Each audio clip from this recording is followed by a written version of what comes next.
Alright, game 5. Obosh, Magus of the Moon Prowess. Let's keep this because it has a GLHF, because it has what we need. Opponent mulligans to 5, and when we have a 7, that's a pretty big advantage. Depending on if the opponent's on like a combo deck of some kind. Yeah, the moons will help out a lot in like the Niv matchup. Honestly, there's actually a lot of matchups where the moon effects actually help out a lot. Modern can be pretty greedy. And actually, yeah, the branding of Arkham's Astrolabe may actually turn out to be quite the boon for main deck Blood Moon effects. I mean, players could just play less colors, but for whatever reason, that seems to be kind of out of the question for many.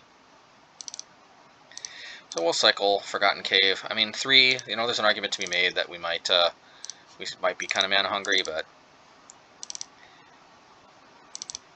I'll cycle it.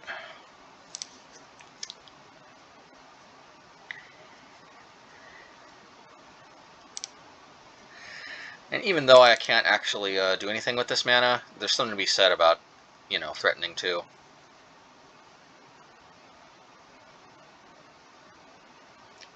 Alright, what is this?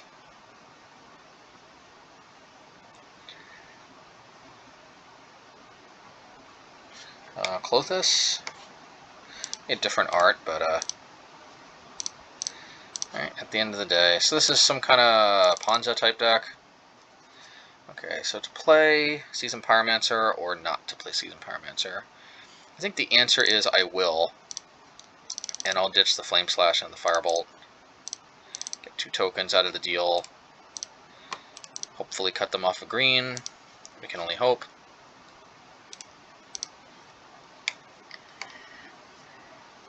Probably take the Firebolt.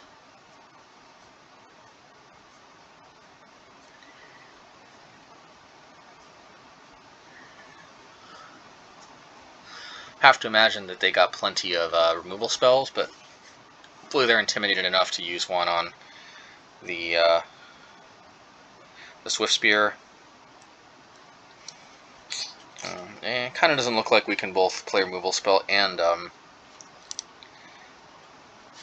let's see, Ambercleave.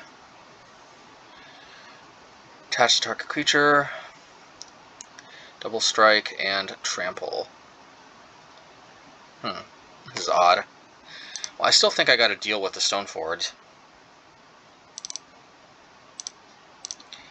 You know what? And I'll play Soulscar just on the off chance that they have mutagenic growth of some kind.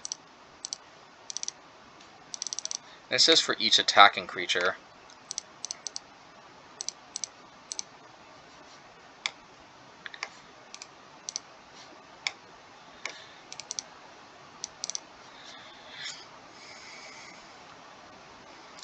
Alright, big attack.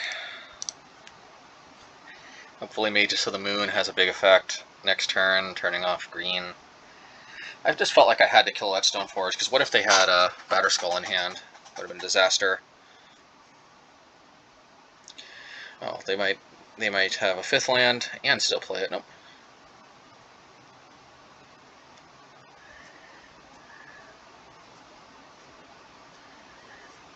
Oh, they did have Batterskull, but interestingly they discarded it.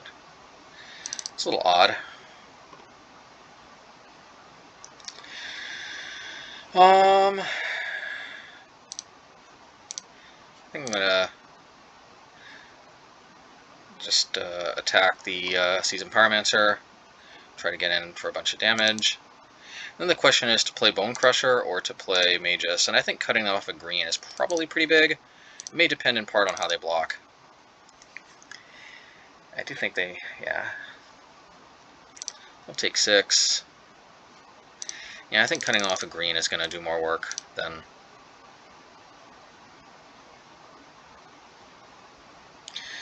playing a Bonecrusher. I could be wrong, but I'm hoping this does serious work. We know they know the only card in their hand is Embercleave, so this is just cutting them off of cards they might draw. haven't played a single green spell this game, so you know, maybe they're overdue for one, and hopefully they've got to remove lands just to play green.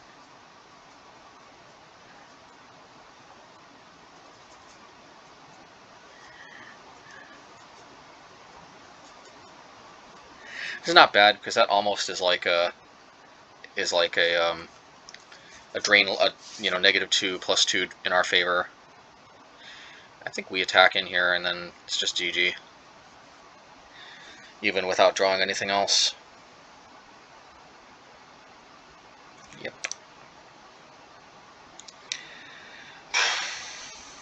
So this is some type of interesting equipment deck. I think Shattering Spree makes a lot of sense. I don't quite see needing Ratchet Bomb yet. They might be playing some type of pro-red creatures that we are not aware of. But until they do, I do think we want to be on the 2/2 Magus and Blood Moon split. Other than that, maybe we want to take out the Lava Darts, because I don't think this is a matchup where Lava Dart's at its best. It's possible the Magi of the Moon are better off as just like relics, but I don't really see any graveyard shenanigans.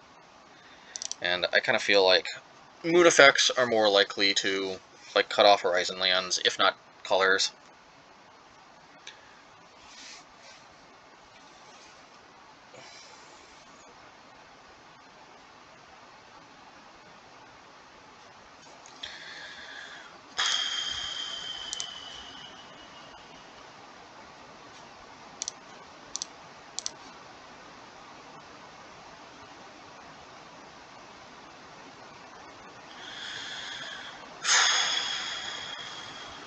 Let's see here.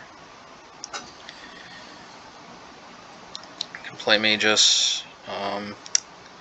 Yeah, I mean, considering what their deck is, I think this is good enough. And they mulligan to 5 again. That's got to help. They actually did quite commendably for mulligan to 5, I must say. But yeah, having to mulligan again is kind of brutal. I mean, we thought about mulliganing, but ultimately we've got we're only just one land away from curving out and doing exactly what we want to do. And we got a 4/1. It should be pretty sweet. 5/0, 5/0, 4/1. Going 15/1 in games. That'd be insane.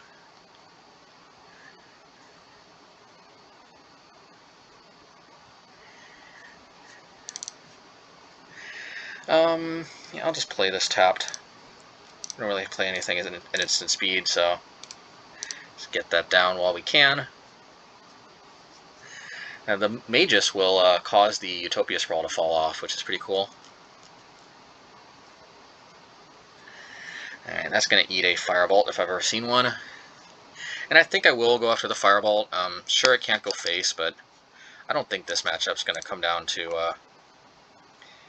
Alright, so we're going to do this, and unless they play something, yeah, just play this one tapped. And next turn, I think we Magus, and that might just be GG, because then the Utopia Sprawl falls off. And, you know, we'll see. And if they fetch a non-basic here, then it might just be a wrap. I don't think they will, though. They saw a Magus last game. Alright, it might just be a wrap. Let's see. Let's see, okay. Well, let's play for the high upside of... Well, they probably have, like, a removal. I'm willing to take the risk. I mean, yeah, and it also deals with the Utopia Sprawl, so I think that was pretty good. We'll have to take a hit, but we got these 2 Flame Slashes, so I'm not too worried. I might just play the Seasoned Pyromancer, though, and yeah. Actually get rid of 1 Shattering Spree, hopefully draw into another one. I don't think the opponent's going to draw into much anytime soon.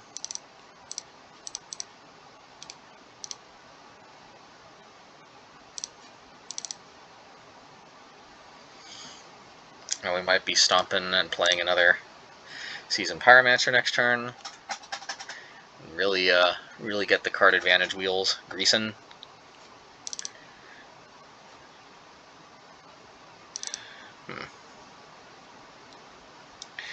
Alternatively, we could play Swiftspear, put Obosh in hand. It's probably better.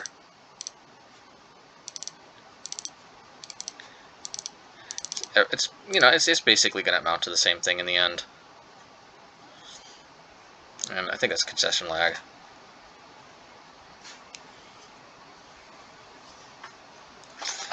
Dang.